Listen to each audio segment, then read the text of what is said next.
The people who are sick and failing at what they're getting are desperate. And they know that what they're getting isn't working. The medicines that you might have been on that you needed, the blood pressure medicine or pain medicine, that as you get better, you don't need those things. And the number one cause of death in the United States is... Welcome to Dr. Kiltz's Carnivore Conversations, and we have a special guest today, Dr. David Minkoff. He's an MD, a renowned physician, author, endurance athlete, specializing in integrative and functional medicine. With a foundation in emergency medicine and infectious disease research, he transitioned to holistic health after recognizing the critical role of nutrition in disease prevention. As the founder of LifeWorks Wellness Center, one of the largest complementary medicine clinics in the United States, Dr. Minkoff has helped thousands optimize their health through nutrition, detoxification, and personalized therapies.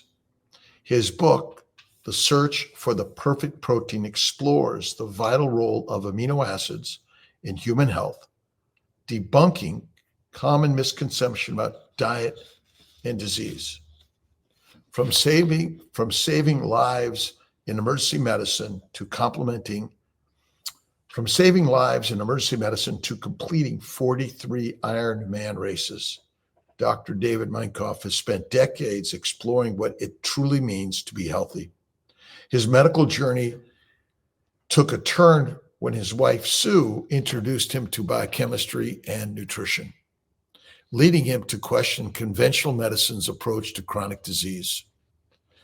This sparked his passion for holistic healing, culminating in the creation of LifeWorks Wellness Center and his books, The Search for the Perfect Protein.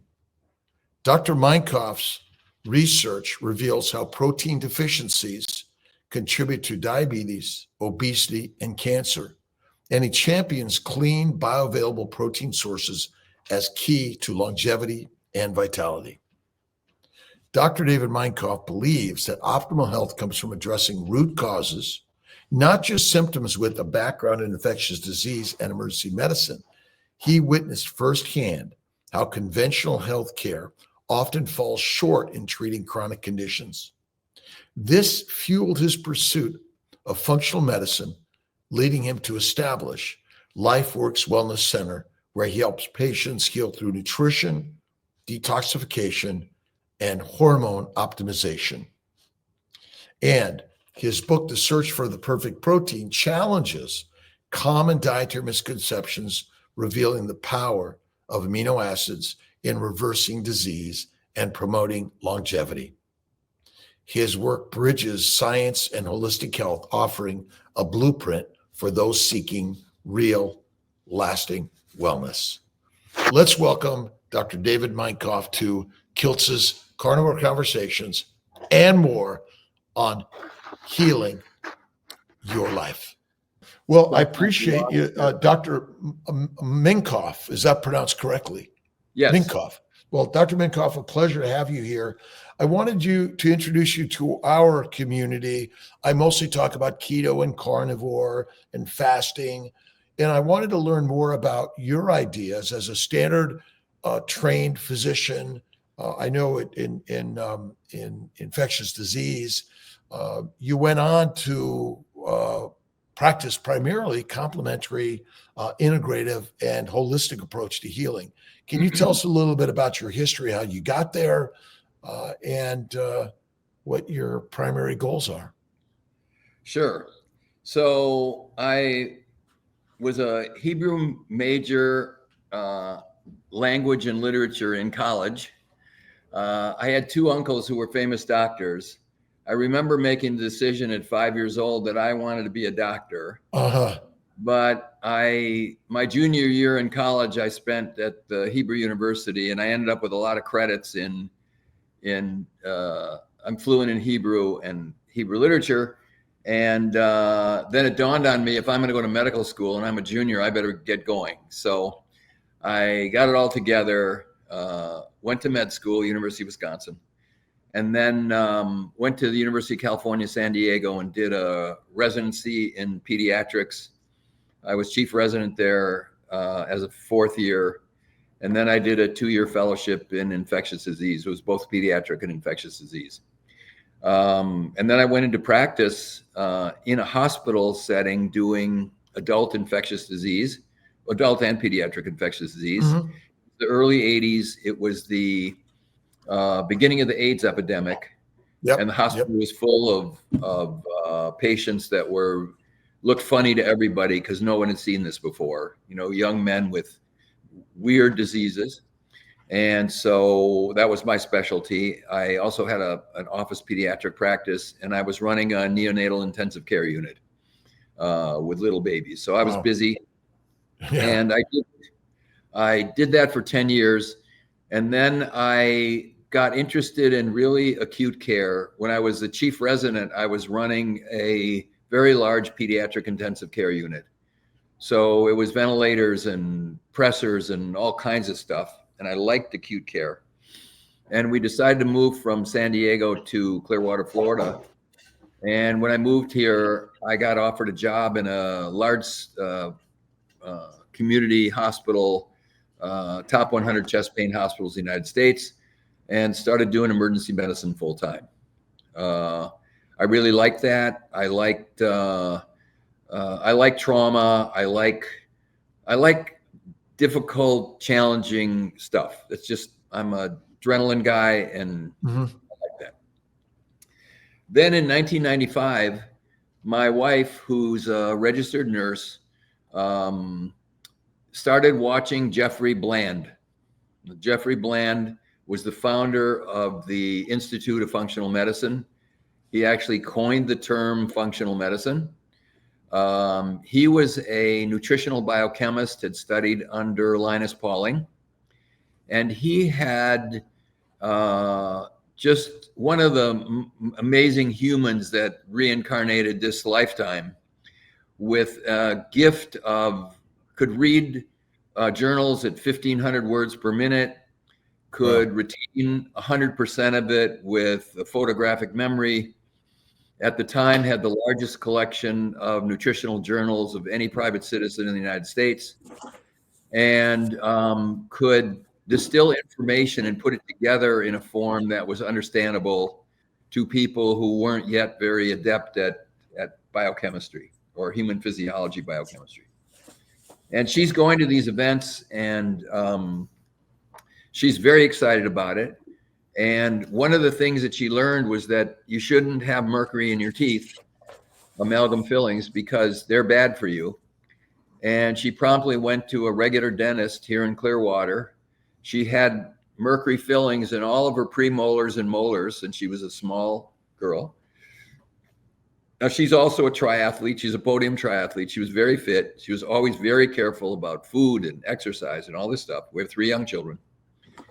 And after the mercury was taken out, she came home and announced to me that the mercury was taken out, and how proud of herself she was. And I was not very excited about it. I was actually kind of mad at her, like, why are you doing this? I didn't know anything about the field. I didn't know anything about medical toxicology. And then about 6 weeks after she had them taken out, she starts to complain that she's got this pain here over her thyroid. Now, I'm in the hospital. I know all the good doctors, and I send her to the endocrinologist that I like, the thyroid specialist that I liked.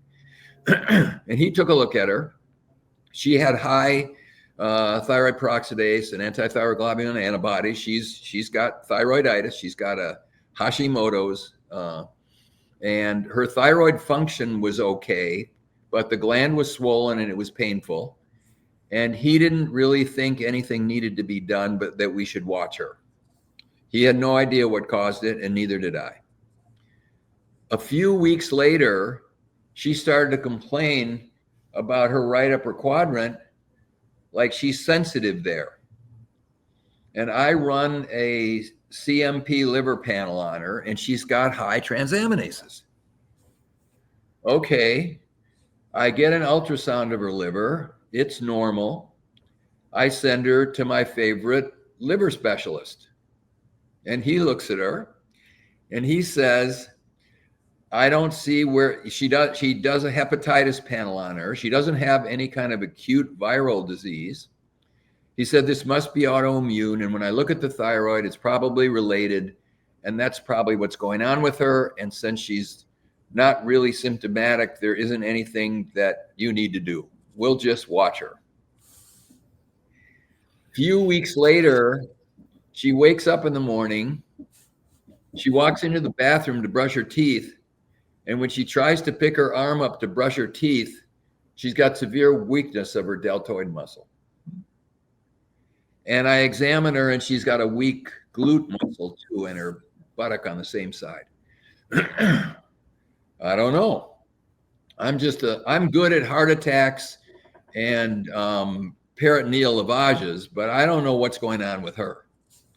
And I send her to the good neurology group that's at the hospital.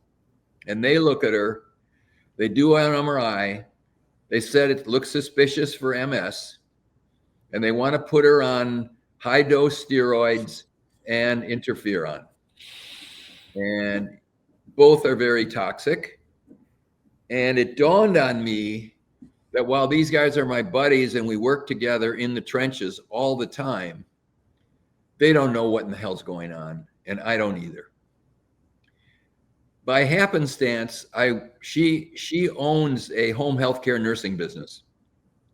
And I went to pick her up one afternoon. And next door to her had moved in a guy that on the marquee, it said natural dentistry. And he's walking out of his office. It's 5 o'clock. And I'm getting out of my car. And I thought, I'm going to introduce myself to him. And I meet him. And I said, I'm Dr. Minkoff, and my wife's business is next door. Nice to meet you. And I look on the marquee and I said, natural dentistry, what does that even mean? Natural dentistry. He says, well, we have this idea that the mouth is actually part of the body, and that you wouldn't do something in the mouth that you wouldn't do in the rest of the body. He said, recently, if you notice, thimerosal, which is ethyl mercury, used to be in contact lens solutions, and they took it out because mercury is a poison. So why would you put mercury in big chunks in someone's mouth? Because when they chew or they eat hot food, he says the boiling temperature of mercury is 110. At room temperature, it's liquid. We all played with it when we were kids. Mm-hmm. So you eat a regular cup of coffee is probably between 160 and 170 degrees. Mercury boils at 110. What's going to happen to the mercury? It's going to boil, and it's going to come out. And there's lots of literature now about putting fillings in sheep and just the normal chewing that they do. And if you do a radio-labeled mercury, you find it in their kidneys, you find it in their brains, you find it in their lungs, you find it in their heart. This stuff moves. And mercury is very toxic. Like if you took one filling, it's about 500 milligrams, and put it in a, ground it up real fine, and put it in a 10-acre lake, the EPA would put, or the wildlife would put, a fish advisory on that lake. You can't eat that fish because the mercury concentration of one filling in a 10-acre lake would be enough poison in the fish to give you a problem. So I'm listening to him tell me this, and I'm thinking about my wife. And I said, well, listen to this story. And I tell him, gets the fillings out, gets thyroiditis, gets hepatitis, gets some kind of a neuropathy. And he said, oh, she's mercury toxic. But there's nobody in this town that's going to help you because nobody knows this. This is 1995. You better go to Seattle. And there's a guy there. Do you know Dietrich? Mm-mm. Okay. So he's German. He's an MD. He's got a PhD in neurology. He knows about this stuff, and he's teaching doctors. Okay. I look up on the, when's the next course? I go there. I spend quite a bit of time with him, and I learn this whole subject of medical toxicology, integrative medicine, autonomic response testing. I can use energetic methods to test the body besides the regular diagnostics, muscle testing in common language. Okay. What labs are good labs? Where do you send specimens? How do you test? Which herbal, homeopathic, vitamin, mineral supplements can you use as a part of your program to detox someone who's got this mercury all over their body? So I learned all this stuff from him. And I have like I'm into it because my wife is sick. And I come home and I do all this stuff with her. And I send the test away and her blood levels of mercury are high. She is mercury toxic. It is right on. That is what is wrong with her. And I took the stuff that he taught me how to do, and I started working with kind of a very sort of savant biochemist at Harvard to try to find substances that would help detox mercury sleep. And we worked out a program with her, and within about 5 months, all of her symptoms were gone. Her thyroid antibodies and her liver function that were elevated, and her neuropathy had gone away. Now I'm just playing around because I'm full-time ER. It's it's shift work, so it's 12-hour shifts, 14 a month. Some are morning to night, some are night to morning. But I had days off in between, and when I was out in between, I would learn and play. She and I started going all over the country to find who else knows stuff, because boy, this is way off the radar. And there's some smart guys around who know a lot of stuff, and they're getting results with people. Now, people started to call me because they heard my wife's story or they knew us. And a lady calls me, she said, I got chronic migraine headaches. Would you see me? I've got ulcerative colitis. Will you see me? I've got rheumatoid arthritis and lupus. Will you see me? And I'm like, holy cow, I don't know. I've done this once. I'm not sure I know what I'm doing. But my wife has an extra room in her nursing office. It's home healthcare nursing. She's got an extra room there. And I take all my stuff in there and I go in there and say, yeah, I'll be there Tuesday afternoon at 1 o'clock. Come on over. And it wasn't a business for me. I was just sort of playing, trying to learn it. And by golly, people started to get better. They started to get better. And the thing grew. And we went from that one room to about 1,000 square feet. We went and learned how to do EDTA chelation. So we set up a couple of chelation chairs, and I hired a nurse practitioner so that she could be there when I wasn't. And then that grew. And at the end of the year, we renovated another 3,000 square feet and set up an office. And I was literally having so much fun. And the emergency room had become kind of a psych screening facility. People trying to kill themselves, and you do a medical exam, and then you send them to the psych unit, and they're going to electric shock them or drug them or do whatever they do. And I just was like, that isn't the business I want to be in. So I just transitioned over, and now we have about 45,000 square feet clinic. We have 100 employees. We're one of the largest, if not the largest, integrative medicine clinic in the United States. My emphasis now mostly is people who have chronic unsolved illness. Our average patient has seen 12 to 14 physicians without good results.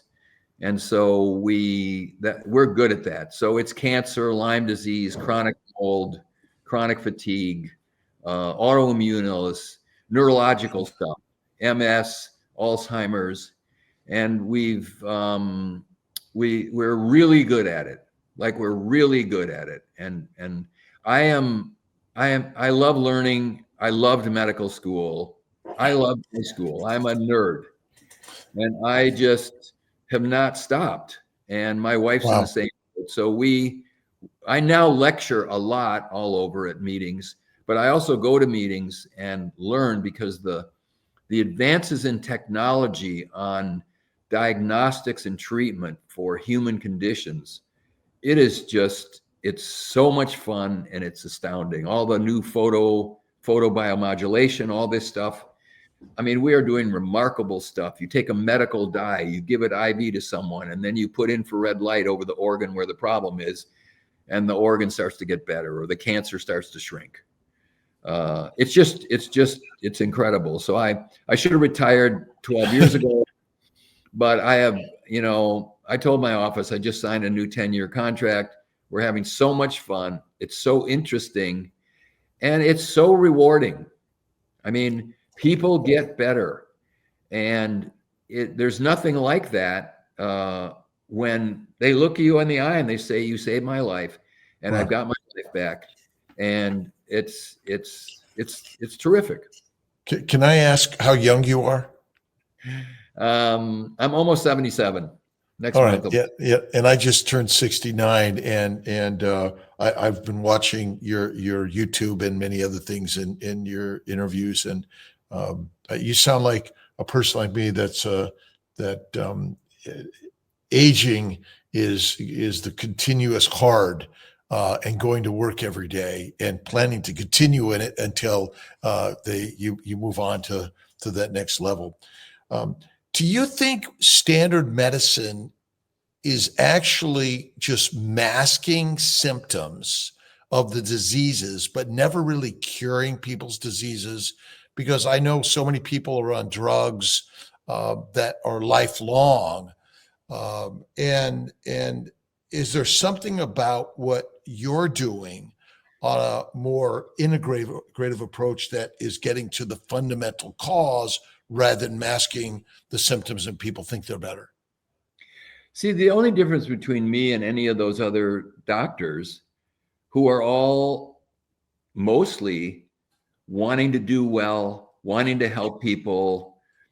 For most people in medicine, they're not trying to get rich being doctors, because you got to work too hard. Okay. So that isn't, there isn't sort of that wrong purpose for being in the field at all. The problem with modern medicine is that it's been very hoodwinked. It's run by pharmaceutical companies, and doctors have gotten very lazy.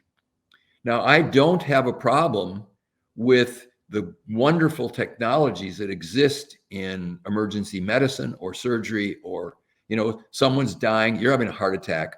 Well, my herb's not going to help you. You go to the hospital. If you need a stent, you get a stent. If you need a bypass, you get a bypass. If I get you early, before you're in that condition, I may be able to reverse that condition. If you need a C-section, you get a C-section. If you break your leg, well, go get it fixed. I mean, these are wonderful things.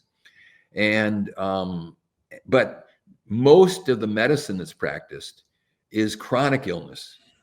The things that kill people in the United States, number 2 is heart attacks and heart disease. And number 3 is cancer.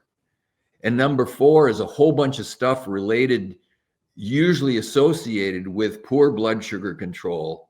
And then you have the neurologic side of it with Alzheimer's, and you have all the side effects of diabetes with kidney disease and eye disease and chronic lung disease.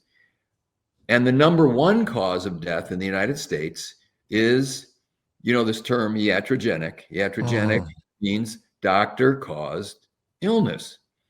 And over 700,000 people a year die from the side effects of what doctors are doing, either diagnostically or medically. And this is hopefully going to change now with new people at the FDA and the CDC, where these guys are starting to understand, with RFK Jr. and Marty McCary, and that they kind of know this stuff. Like we sometimes need medicines to help people, but is the cause of the illness that the person is suffering from a deficiency of the drug that we're giving? And the answer is never. So if you need hormones, we replace hormones, because those aren't really drugs. They're natural human substances. But if you need some sort of a drug for rheumatology, these immune drugs, these monoclonal antibody drugs that block TNF-alpha, they block different stuff. Well, if someone's an extremist, well, they might need those temporarily. But if the doctor ever thinks that that's what the treatment is, and I think doctors are basically lazy on this point. And what drove me was, I know that's not what's wrong with the person, it's not even their genetics, because for 50 years they were okay. And now they have this condition where they're bleeding out their bowels and they got diarrhea, or they got chronic abdominal pain, or they got a tumor in their pancreas. These are acquired conditions, almost all of which are due to the environmental toxin infection, this whole thing. And so I had a guy today. This guy was a very high performing individual, like the elite of the elite. He built a tech company. He sold it for $140 million, very successful. He could run 10 miles in 60 minutes at age probably 48 or 49. So very high performing across the boards. And then he crashed. And he's been to Mayo, and he's been to virtually everywhere, seeing the best neurology departments. And they diagnosed him with myasthenia gravis. It's an autoimmune disease that attacks the way the muscles are supposed to function.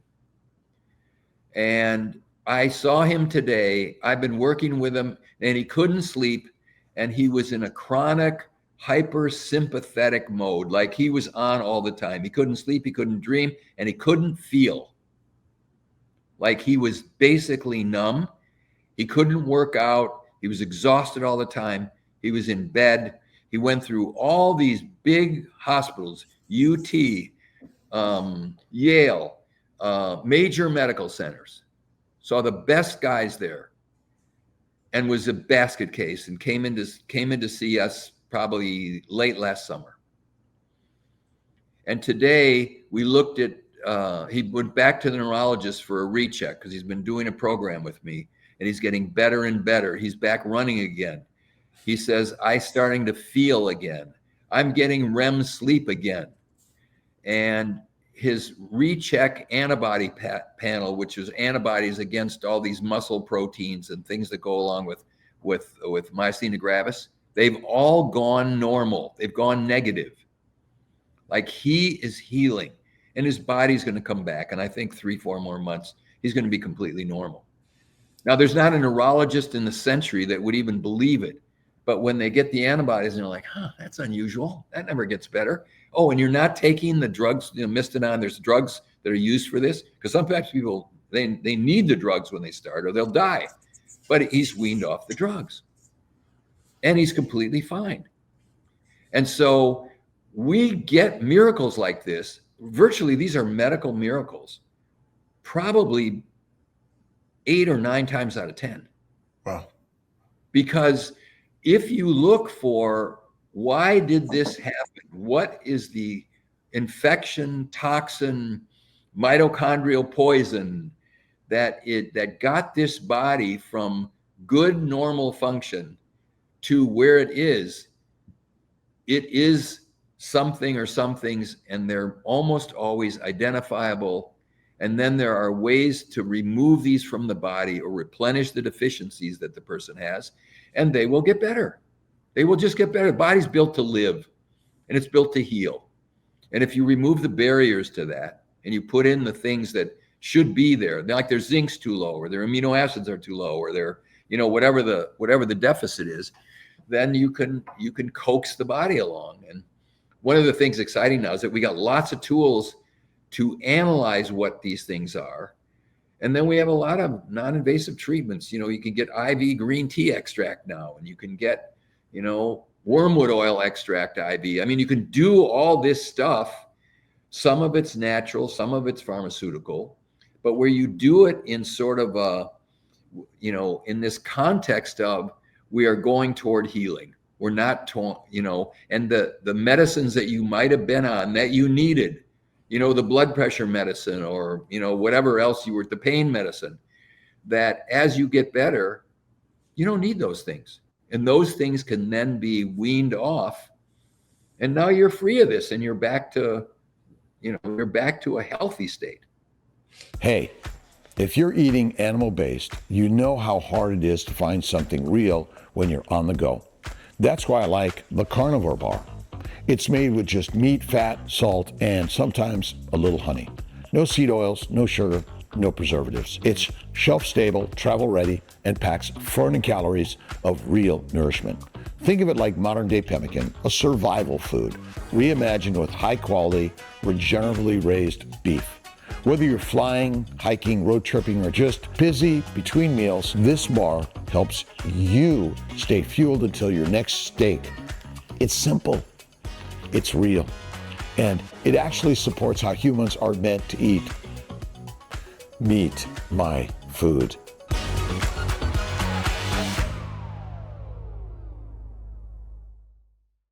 Is there a way to bridge standard medical practice in our philosophy with an integrative approach and bring those? Because I know in my early career, I did internal medicine first, then I switched to OBGYN, then I switched to standard, but I always called it combat medicine. It's what we practiced in so many ways. And I enjoyed it also. I love the ICU and love surgery, but we generally have a belief against these treatments in our standard medical environment. Do you see it changing, or is the way to change it and open us up to non-standard treatments, ideas, philosophy? Well, it's changing now because we have the internet.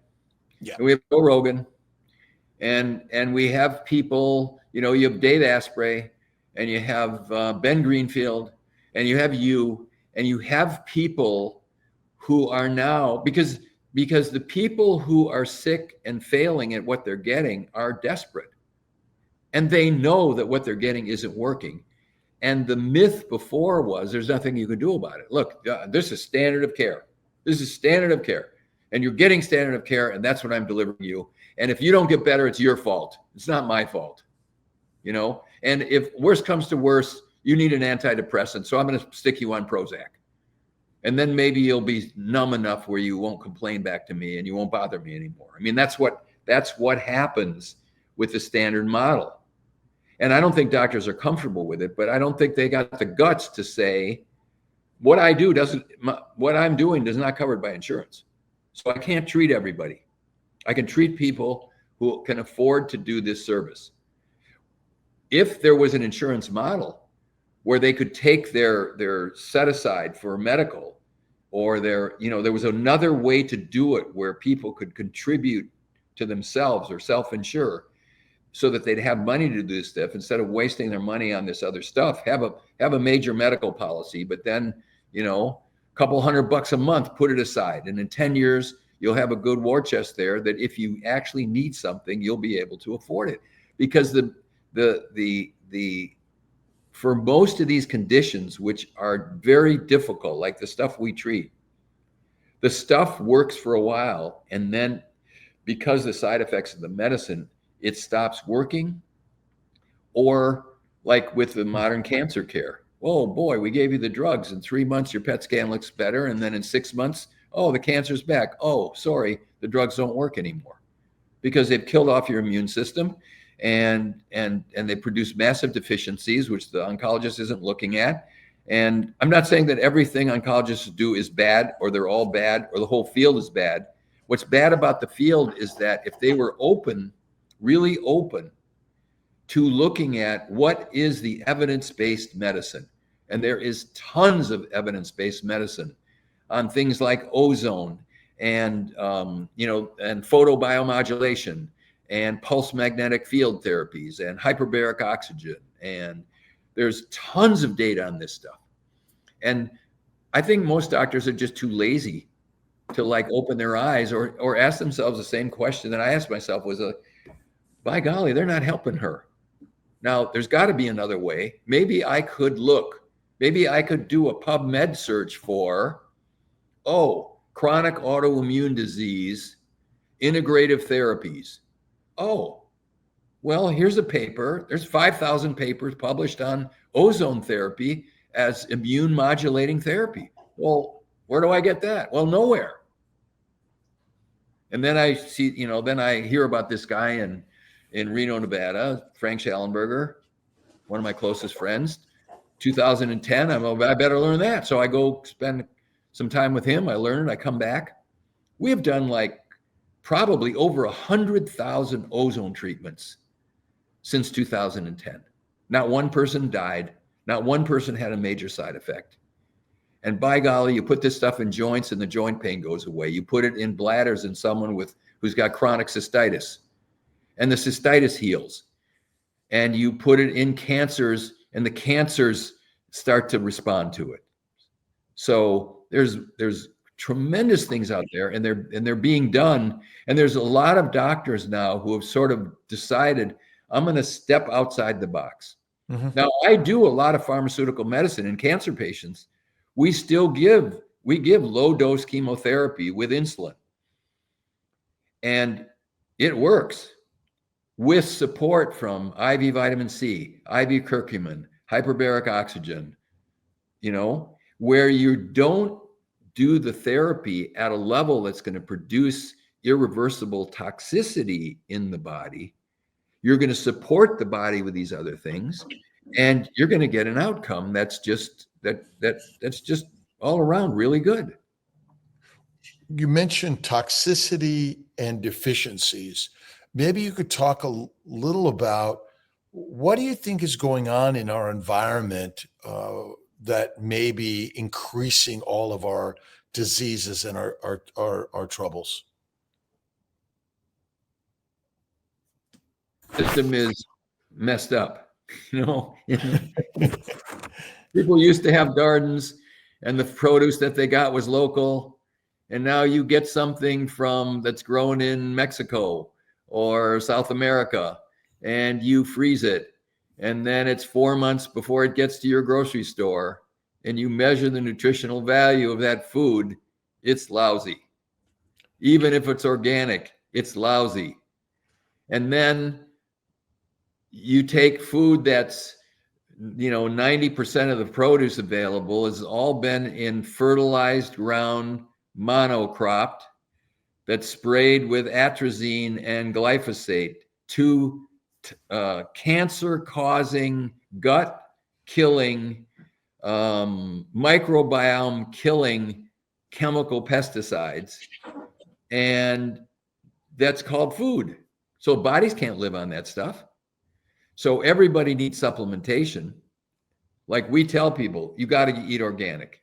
You can't go to fast food places. You can't be drinking Coca-Cola, because you see this more than anything. 50 years ago, there was no specialty for fertility. Yeah, wasn't a big deal. Now, one in two females, it has a problem, and at least 50% of the males don't make sperm, or the sperm don't swim.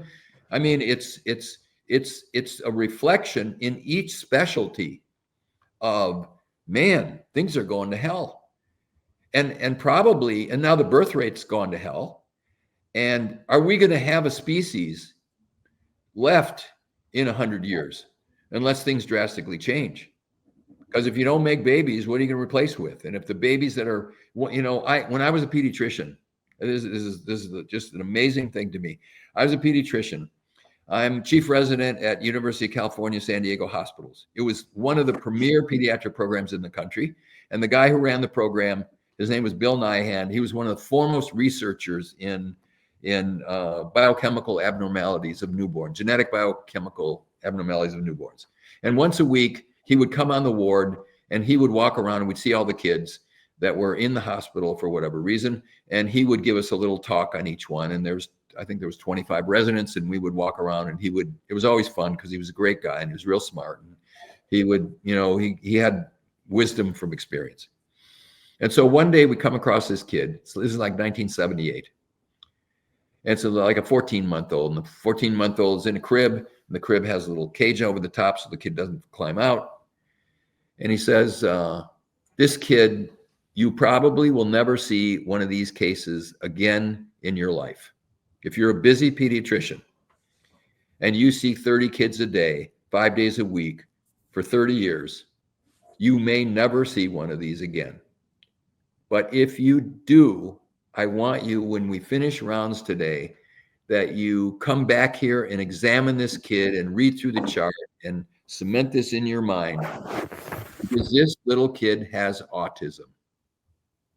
Autism is one of the very rare childhood diseases. And the number he gave us, which I think was an exaggeration, but he said it's like 1 in 100,000 kids. It might have been only 1 in 10 or 15,000 kids. The incidence of autism today in California is like 1 in 18 kids. Now, for the future of the race, the human race, if you have 1 in every 18 kids that's got autism and will never productively work and needs a caretaker, and when his parents can't take care of him anymore, he's going to end up in some kind of nursing home, or he's going to die of some weird disease because he's malnourished and he doesn't eat right and he's being given all the toxic stuff that kids are supposed to get. That's just one. Now, how about attention deficit disorder? Like 10 or 15% of all the children now are on amphetamine drugs. They're ineligible for military service. And how many kids have, I mean, the peanut allergy thing, like kids with allergies, asthma, this is like huge. And this is all acquired. It's bad food. It's sick pregnant mothers. It's, too many antibiotics. It's vaccines that are toxic. And we have created this. But if we're looking at the future of the race, and the eligible people who can have kids can't have kids, or not easily, and then we've got a whole bunch of people who they need care. Not their fault. Like, we are looking at, a big thing. And I think luckily the population's waking up, and thank goodness for Robert F. Kennedy Jr., and others who are now like, wake up, you guys, because if we don't do something about this now, it's going to be a bad show. These devices, and we didn't have the internet, and my grandbaby, we did not have the internet, and you had to go to medical school or go to residency, have access to the papers, to the knowledge. Today, everyone has that access. Yeah, free. Absolutely. And what are your thoughts on ways that we can help?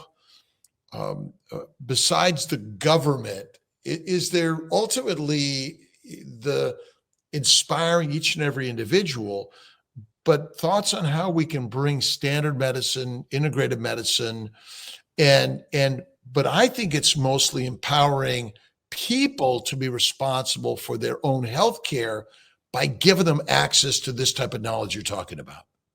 Well, I mean, I think that's why this movement is winning, because people want health. And there are a lot of people out there with all different viewpoints on it. Some are nutritionists, and some are chiropractors, and some are naturopaths, and some are just sports medicine people who are giving this sort of unified message of, yes, food matters, clean water matters, having a bowel movement every day matters, get some sunshine, measure your vitamin D level, take supplements. If you want to be healthy and you want to be able to live a long time and enjoy your life and not end up as medical wreckage.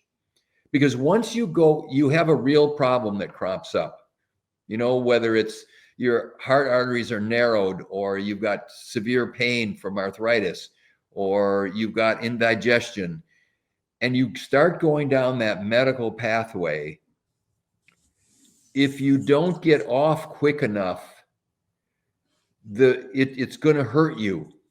You're not supposed to take proton pump inhibitors for the rest of your life if you start when you're 25 years old, because you've got gastric reflux. You are killing yourself. You are getting mineral deficient and amino acid deficient, and you're going to get osteoporosis, and you're going to get a heart arrhythmia, and you're going to get stomach cancer. These are all in the book. And even in the regular drug book, it says these things shouldn't be taken except for 2 or 3 weeks at a time if you have severe ulcer disease, because they're not meant for long-term use. And there are tens of millions of prescriptions written for this. And now most of these drugs are available over the counter. You can get Pepcid over the counter. You don't even need a doctor. Yeah. And what's wrong is you got the wrong food. You're eating the wrong food, and you've got a messed up microbiome, and you need some stomach acid and digestive enzymes with your food, and you'll be okay. But you can't have Chef Boyardee ravioli because it's poisonous, and your body can't take it. And if you take a drug to cover that up, you're crazy. It's not healing. It's just hiding. Yeah. And that's one of our biggest problems. You've written a book on the search for the perfect protein. Maybe you could tell us a little bit about proteins and the book and what we can all do to improve our proteins and our path to healing. Sure. So most of the stuff that I've learned is because I was trying to solve a problem for myself or my wife or somebody I knew. So when I moved to San Diego I did medical school in Madison, Wisconsin, and then moved to San Diego in 1970. Frank Shorter just won the Olympic marathon. And when I got to San Diego, and my dad in my first year of medical school had a near fatal heart attack. And it was like, I got to start exercising. So I started doing some running. And when I got to San Diego, because of Frank Shorter's influence, there was a marathon running boom. And I thought, I'm going to train for a marathon. And I started running marathons. I ran 5 marathons. And then a few years later, 1982, I saw on TV, the Wide World of Sports, first time it was televised, the Ironman triathlon. So an Ironman triathlon is a 2.4 mile swim, followed by a 112-mile bike, followed by a marathon. And it's a race, and they're all over the country now. But back in 1982, when I did it, there was only a couple hundred of us that went to Hawaii. We were in Kona, Hawaii, and did the race. And it was the worst experience I had in my life. And when I finished the race, I was like, I'm never doing this again. And I'm on the plane flying back to San Diego with probably 30 guys who had also done the race. And we were all commiserating about how terrible it was. And it took me 12 hours and 50 minutes. And it was horrible. So it's Kona, Hawaii. It's lava fields. It's very hot. It's very windy. It's very hard. It's a 5.5 hour trip from Kona to San Diego, and we're all sharing our battle stories. And by the time I got to San Diego, I thought, this race beat me. And I'm the sort of guy that if you beat me, I'm coming back. So I'm signing up for next year. So now it's 43 Ironman full distance triathlons later. I'm still working on it. Hasn't beat me yet. And hundreds of shorter triathlons. But what happened was, like 2002 or 3, I injured my hamstring. And I tried everything I could to try to get it to heal. I massaged it, I physical therapied it, I iced it, I did everything that you could do, and I could not get it to heal. And at that time in our clinic, we had introduced a lab test that looked for levels of vitamins and minerals and amino acids and essential fats. And I did the test on myself. And I found that the levels of essential amino acids, so amino acids are the building blocks for proteins. There's 20 or 22 of them, and they're put together in different combinations, and they make the proteins in our body. And I had very low levels of them.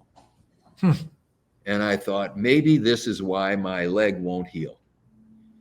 And I started experimenting with amino acid combinations. And I hit upon one. And I started using it, and the pain in my hamstring started to go away. And in about 6 weeks, it felt good. And I went out to the track. I did a hard workout. It's like, I am back. And 3 months later, I went to, it's an Ironman that was in British Columbia. It's in the foothills of the Rockies. It's in Penticton, British Columbia. It's a lovely place. And I did that Ironman, and I had the best time I'd ever had. Huh. And I noticed that I had gained about 9 pounds of lean body mass by taking the amino acids, but my measurements had not changed.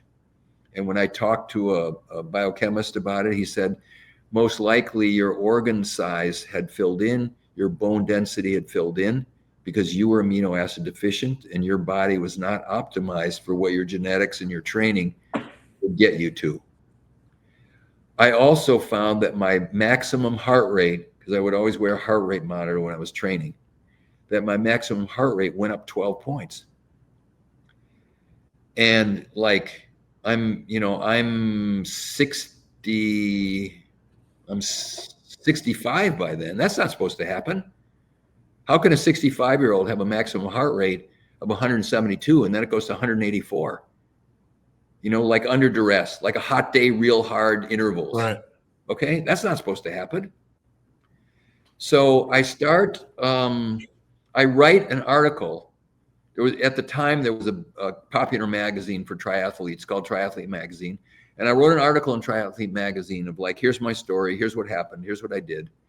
And this is pre-internet, this is pre-social media, this is 81 or 82.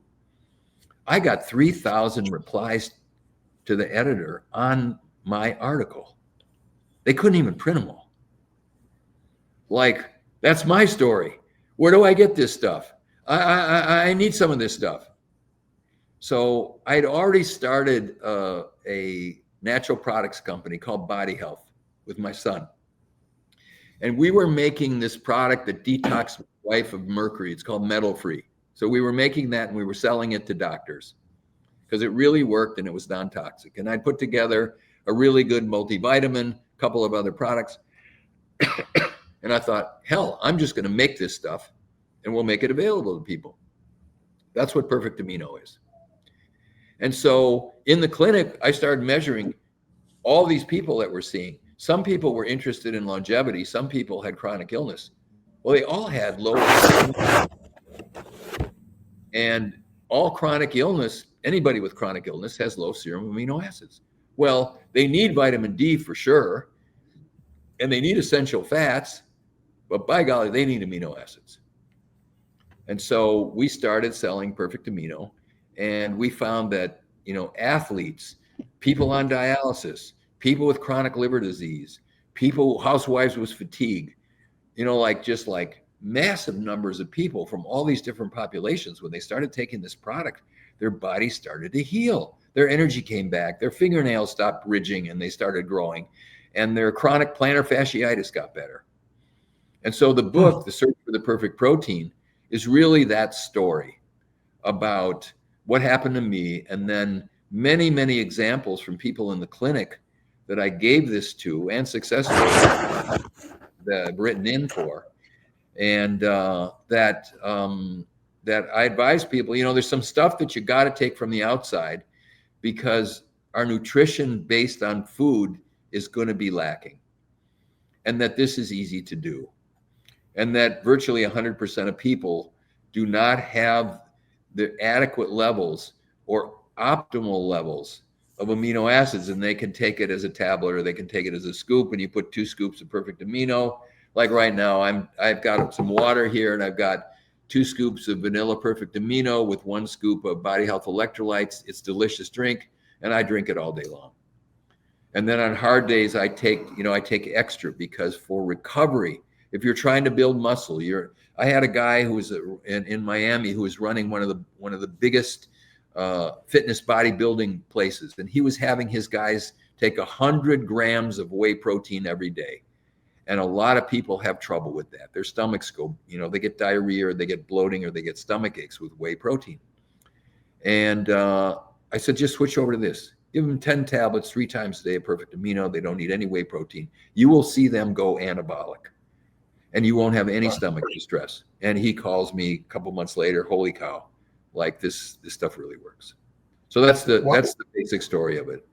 Why do you think is it the food we're eating is inadequate or damaged in some way, or there are other toxins that may be depleting our particular lineup of amino acids that we're supposed to be having? Any thoughts? Well, 100% of people in our clinic who come in get a stool microbiome test. 100% have inadequate good bacteria, overgrowth of bad bacteria. Many have yeast overgrowth.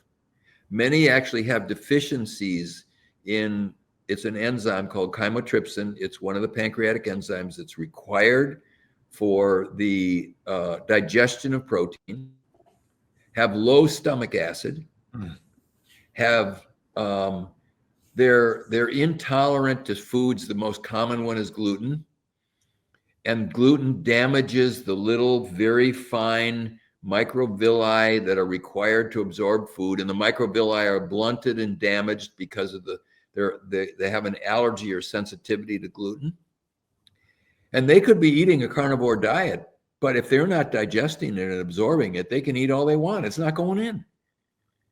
And that's the problem. And then if you add to that, someone is taking Mylanta, one of the protein pump inhibitors, Pepsid, any of these drugs, well, they don't absorb at all because it shuts off stomach acid. You don't digest protein with no stomach acid. So it's and then you get overgrowth. You get this thing now. It's epidemic. It's small intestinal bacterial overgrowth, SIBO. Well, why do they get SIBO? Because the food that we're eating is not sterile. You don't boil all your food before you eat it. You eat some lettuce or something, and well, okay, it's pre-washed, but is it sterile? No, there's bacteria on there. There's probably parasite eggs on there. You go to a sushi bar and you have some raw tuna. By golly, there's plenty of stuff in there. But we weren't made to eat sterile food. We were made to eat food, and then the acid in the stomach kills all the bad guys. But if you're on a drug that doesn't allow you to produce stomach acid, well, the bad guys get through and they get into your small intestine, and it's like, oh man, there's a lot of food here. It's nice and warm, and I got everything I need. And then they grow, and then you have bloating and heartburn and gas and stomach aches, and it's epidemic. Coffee. I just ask, you can do a survey on a bus or a meeting. How many of you have some stomach distress? And everyone will put up their hand. We've all been there. All been there. I mean, if you look at all the over-the-counter drugs, I mean, everyone's on them, has been on them, and they may not consider that. Do you think we're drinking too much coffee, tea, and alcohol in general? I don't allow people to drink any alcohol. It's poisonous. There isn't one good thing about alcohol. And you take any honest person, or you give any kid, if you give a kid some breast milk, yum.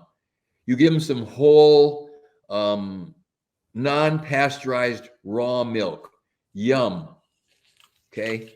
You give them some beer, wine, whiskey. There's no way. You got to be crazy to drink that stuff. I mean, this isn't a moral thing for me. And I grew up in health. I grew up my dad was a beer distributor, and I worked my way through college on a keg truck. Okay. So, I mean, I have drunk my share, but I can tell you, I haven't drunk in a long, long time because it's poisonous. It kills your gut. It kills your stomach. It kills your liver. And if you want to live long, don't drink. So, it's a problem. Mm-hmm. Huge. Coffee, I think in moderation, if it's organic and mold-free, is kind of a health food, but you can overdo it. I'm very sensitive to caffeine. I love the taste of coffee. I can have a decaf coffee. If I have too many, I'll get jittery. But for people who can metabolize caffeine and they like it, I think if it's moderate and it isn't disturbing your sleep and you're not jittery and all the rest of the stuff, then it's okay. Same with tea. But these things they're not basically poisonous. Although I think many people overdo it, because I know at one point I probably have a pot, especially just to keep going, to stay up, to study. And I actually went off of it a couple of years ago, and I feel great with none of those things today because they're not required, right? It's just we've kind of become our habits in so many ways. Yeah. Talk now. Let's see. I've used to do triathlons a lot. The 5K stuff, and never done a Ironman. My 10-year older brother has been in a tremendous number of Ironmans. He's amazing. Exercise, resistance work, and movement. Is it necessary for us all to be in an Ironman, or is there something we should all be doing on a regular basis in order to help improve our health and wellness or maintain it? Yeah.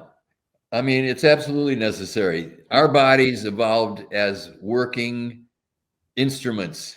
Yeah. We were hauling rocks. We were pushing plows. We were in the mine. We were using our bodies. And now 90% of us sit across from a screen or sit at a desk. And if the body's not used, it falls apart. So, there's people who say this, and I think it's true, that your longevity is tied to your cardiovascular aerobic fitness. Like we test people for their what's called VO2 max. So it's how much oxygen can your body utilize in a minute, volume of oxygen. And if you're cardiovascular fit, you can do it's somewhat genetic, but you can train yourself so that your heart-lung system will work. Now, this kills a lot of people because theirs isn't. So doing aerobic exercise where you are getting it up to a level at least a couple times a week where you are, this morning, I did 6 repeats of 3 minutes. So it's warm up for a mile. I'm racing this coming Saturday, but this was my hard workout where I warmed up for about a mile, and then I've got a thing mapped out where I run for 3 minutes at like 85 to 90% of maximum. And then I just walk around for 3 minutes and I do it again. Now that's an aerobic workout. Now, when you start, you can't do that. When you start, you should just walk or pedal easy on a bicycle. But once you start to get your tendons and ligament and heart and lungs in a mode where they're starting to do it, then you can just push it a little bit so that you start to challenge the body so that it will get stronger, get better. And I think if someone does that 3 days a week, what we give our patients is a little handout. It says, okay, this is going to take you 25 minutes. Do it Monday, Wednesday, and Friday. You get up in the morning, you put on your walking shoes, and you walk for 5 minutes as a warm-up. Then for 1 minute, walk hard enough where you feel like you're working. And then for the next minute, walk easy. And work up to where you can do 10 hard ones, 10 easy ones, warm down 3 minutes, go home. And most people will find that after a couple of months of this, the walking fast isn't quite enough. Like they've acclimated. Now they're jogging. And a lot of people work up to where they can run hard for a minute and then walk for a minute. And if you want to just feel the endorphins, they're like, wow, body's coming alive, body's getting stronger. You feel it, you harden up. And then 3 times a week, you can start with floor exercises. Like stand next to the desk and do as many squats as you can in a minute, and then rest. And then do as many push-ups. If you have to do the push-ups against the wall because you're not strong enough, or against a desk, or you're on the floor, as many as you can in a minute, 1 set. And then get some stretch cords, or get a pull-up bar or a wall you can hang on, and use a chair and just help yourself lift up so that you're doing pull-ups, as many as you can till you can't pull it anymore. Okay, you're done. And then sit-ups or leg lifts, same. 3 days a week. It won't even take you 20 minutes. And again, 3 months of that, you will be astounded how your body feels. So then you're working both of these systems. And if you have time, some stretching helps. So some yoga, some stretching to limber yourself up. But as a bare minimum, these things they're very effective. And if you combine it with a healthy whole food diet and basic set of vitamins, and that you manage your sleep, I think people need to manage their sleep. Do you think all of us should probably be taking the aminos? Obviously, you mentioned, maybe you could just give us your general recommendation for supplements that we should all be taking. Yeah. So I think this is Body Health. The website is bodyhealth.com. I think we make the best multivitamin available. It's in a base of 16 whole food organic concentrates, to which are added a full dose of vitamin K2. Most people don't get enough K2. There's a full dose of vitamin D3, 5,000 units.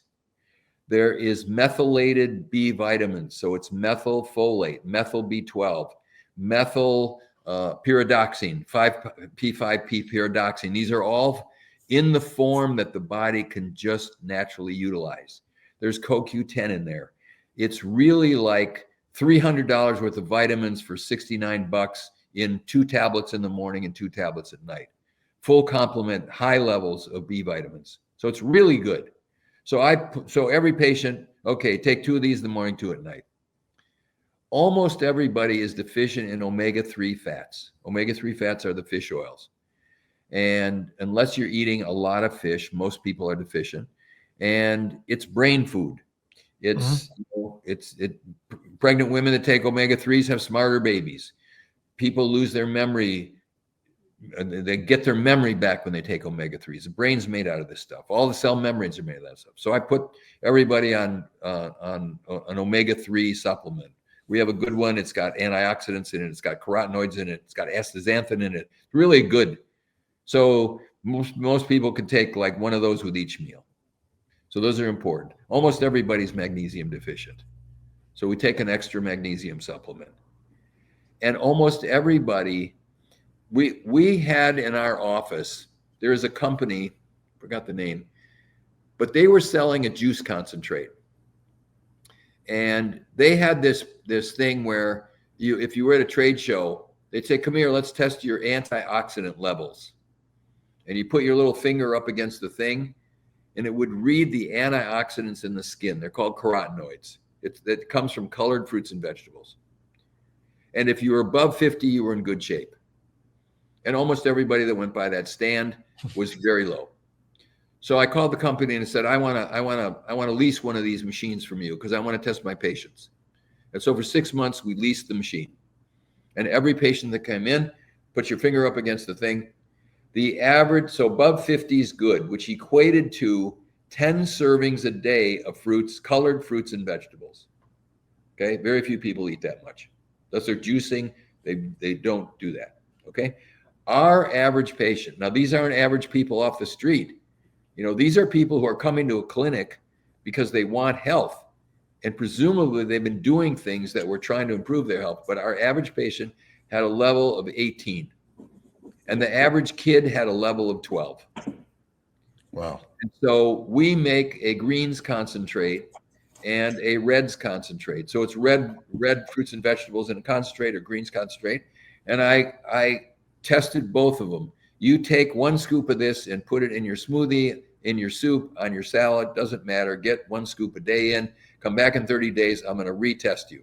100% of them were above 50. So these are antioxidants. These are what are protecting you from all the free radicals. Stuff in the environment, which is damaging your body. And your body needs to have a reserve of these things to protect itself. And if you take that, it'll help you. So I put everybody on that. It just makes a difference. So those are some of the basic things. I put everybody on digestive enzymes. Most people need a probiotic. We test all this stuff, but if I had to do it just winging it, do that. I'm putting everybody now on methylene blue.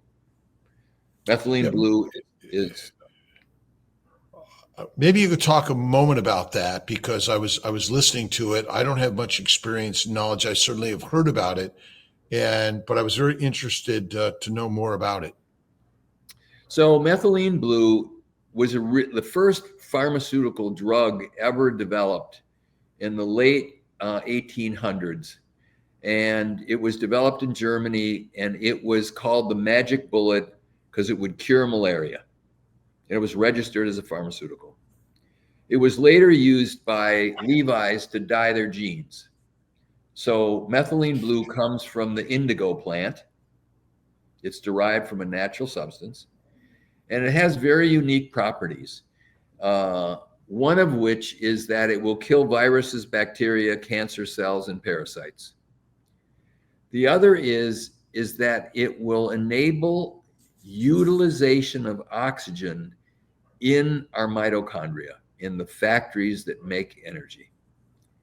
And so in the mitochondria, there's like 5 docking stations where in the process, the enzyme process, the body pulls off energy. And the problem with most of us is that these 5 docking stations either have plastic residues sitting on them, heavy metals, chemicals, pesticides, and they're not always working to accept the electrons as they come off to be captured to make energy. And methylene blue will capture the electrons and pass them on. And it's remarkable. I've been taking it probably for 3 years. I don't miss a day. You have to work the dose out for the person. We start with 1 drop a day, and you work up to where you feel bright and energetic. If you get too far, you'll get kind of a headache and feel sort of jittery. And so that's how we tell our patients, you just work up. Some people, 3 drops is all they can take. Some people can take 40 drops. It's an individual thing. Is that a drop in a liquid water that you're drinking each day? It's a liposomal, and you could take it straight. You could put it in something. We usually have people put it in capsules, in like empty capsules. You put like 5-10 drops in the capsule, put the thing on and swallow. But you could take it straight. Is there anything that I've missed in this conversation today? I really appreciate your time and energy, and I look forward to the time when all of us that go into healthcare get a touch of all sides, and recognizing that we need to be spending more time with our patients, our clients, in recognizing that this isn't a slam bam move on. It takes time to learn about people. Yeah, my visits are all an hour. There's no 10-minute visits in my office. It takes time. You're exactly right. You have to talk to that person and find out what are these things, and then figure it out, and then do programs, and then modify them. I think the thing that I'd like to leave with is that you don't have to be stuck if you're not feeling the way you want to feel, and if your doctor's not helping you adequately, that there are options and that something can be done about it. And there are now more than ever doctors all over the United States with different, some of them are chiropractors, and some of them are naturopaths, and some of them are medical doctors, and some of them are nutritionists, that some of them are acupuncturists or doctors of Chinese medicine. These are all people who can learn this angle on health, which is, first, we try to do no harm. We try to help, and we try to help the best way we can. And that we know that this body is a divine creation and is designed to work and be functional for a long time and give you pleasure so that you can have an effect on humanity. And that if you're sick, there's nothing more uninteresting than helping other people with their problems.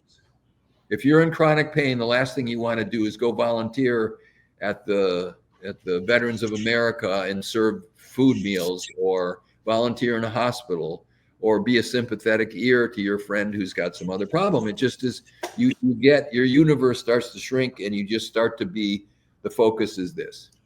And so there are answers more than ever, and there's information, the internet and medical publications, and you sort of have to decide, I am going to be responsible for my condition, and I am going to figure this out, and I'm going to build a team of doctors and healthcare practitioners of whatever discipline to help me figure this out. And then you will figure it out, because most people can do better. The only other thing I want to just say on here, which is really important, modern dentistry has aspects to it which are very toxic. Don't ever get a root canal, ever. It will kill you. if you get dentistry, seek a dentist, which is called a biological dentist. This first guy that said natural dentistry that we started this with, Yes. I learned all this from him. And there are dentists who believe that the mouth is part of the body and that you wouldn't do anything in the mouth that you wouldn't do in the body. And when you work with a dentist like that, you get good dental care. You might need teeth straightening, no problem. You might need an adjustment of your jawbone if you've got an airway obstruction, no problem. This can all be done with methods that are designed to be in harmony with your physiology and your health that will help you, and that these other things are they don't work as well. Our mouth is a sick, diseased mouth tells you what's going on in the rest of the body. We do know that. And obviously that there are many things we can do. LifeWorks Wellness Center. How do people find more about what you're doing and your methods? So the website for the clinic, we're in Clearwater, Florida. It's LifeWorks Wellness Center, one word. You can go on there. There's hundreds of videos and information on all kinds of topics. If you're interested in being a patient, you can fill out a form and one of our people will call you and talk to you and see if it's the right fit. My other company is called Body Health, BODYHELTH.com. We make about 40 different nutritional supplements. They're all first quality, physician-based and tested. And there's hundreds of videos on there too. And you can learn about, you can learn a whole lot about your gut and energy and fitness. And I write two newsletters every month, which are free and you can sign up. One's called the Optimum Health Report. The other one's called Body Fitness Newsletter. And you can get the information free on all this stuff. And you can start to educate yourself and sort of broaden your horizon. And you just be amazed at how quickly things can turn when you get, you're doing the right things and your system will respond. Yeah, I spent some time listening, and there's so much on your site to learn from. You spend hours and hours and get more insight. So, Dr. Minkoff, thank you so much for being here with us today. We look forward to sharing again and sharing all of your insights. Thank you. Thanks so much. I enjoyed it. It was fun. Awesome.